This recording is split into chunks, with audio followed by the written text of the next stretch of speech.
Hi, Ellen here again. In this video, we'll step through the process of adding grading to questions in your lessons. It's very quick and easy, so let's jump in.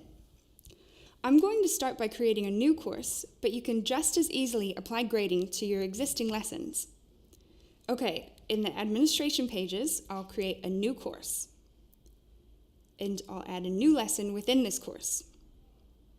We've added grading options to all of the question panels in CurriCloud. Many of them, like the multi-choice questions, can be marked automatically by the system. Others, like the text question panel, require you or your teaching staff to manually grade your students' answers, so they require a subtly different setup. We'll go over both of them. First, let's take a look at a multiple choice question. I'll add the panel and type in the question and answers as I usually would. Here's where we add in the grading. From this drop-down menu, I can select the type of grading I want for this panel.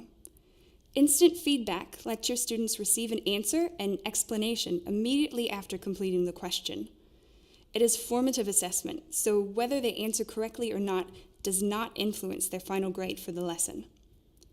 Grading, on the other hand, makes the question contribute towards the student's final grade for the lesson. For this question, I'll select both instant and grading, as I want my students to receive immediate feedback, but I also want to have their answers graded.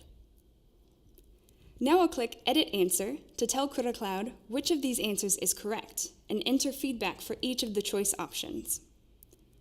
Since this is a graded question, I also need to enter the number of marks or points to be awarded for a correct answer. I can enter values up to 100 points, including decimals. For this question, I'll just leave it at 1 point, which is the default score. The lightning bolt indicates that the question will be graded automatically by CurriCloud. Okay, I'm finished here, so I can click OK, and then Done to exit the panel. Let's preview this now to view it as a student would see it. So because we've made the question graded, the student can see how much this question is worth up here. Also, because we've enabled instant feedback, the Check Answer button is displayed. I'll select an answer and check it, and CurriCloud tells me if I'm correct and gives me the additional feedback that we entered before. We'll click OK and then exit preview to return to our authoring. Now for written answers. I'll add a text question panel, double-click to edit it, and fill out the question. Again, I'll select Instant and Graded as my assessment choice, and click Set Answer. Here I can write a model answer for the students, which they will see when they check their answer. I'll also uncheck multiple attempts as I want them to commit or lock in their answer before being able to check out the model answer. You'll notice that this icon now displays instead of the lightning bolt. This means that this question requires manual grading. In this panel, I can enter grading guidelines for my colleagues who will be grading this question. And I can set the points for this panel too, so I'll make it worth 4 points. When I've finished setting my answer, I can click OK and then Done to exit the panel. And that's it. All of the other question panel types in CurriCloud behave much in the same way as these two examples. Now we should probably talk about completion pages.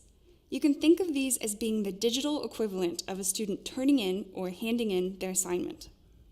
To see how this works, I'll add a completion page from the Pages menu. A completion page is added to the end of the lesson. In this example, we don't need to see a summary of all of the questions the student has answered, so we'll uncheck Show Report. And now, what the student will see is a simple dialogue asking them to complete their lesson by committing all of their answers. In doing this, the lesson becomes read-only. Automatic grading begins, and the written answers become available to graders to look through. You don't have to add a completion page to your lessons, but in order to assess your students, you will have to force a Commit All work from the admin pages, which will lock the lesson for all of your students. Of course, this may be fine if you've set a deadline with them.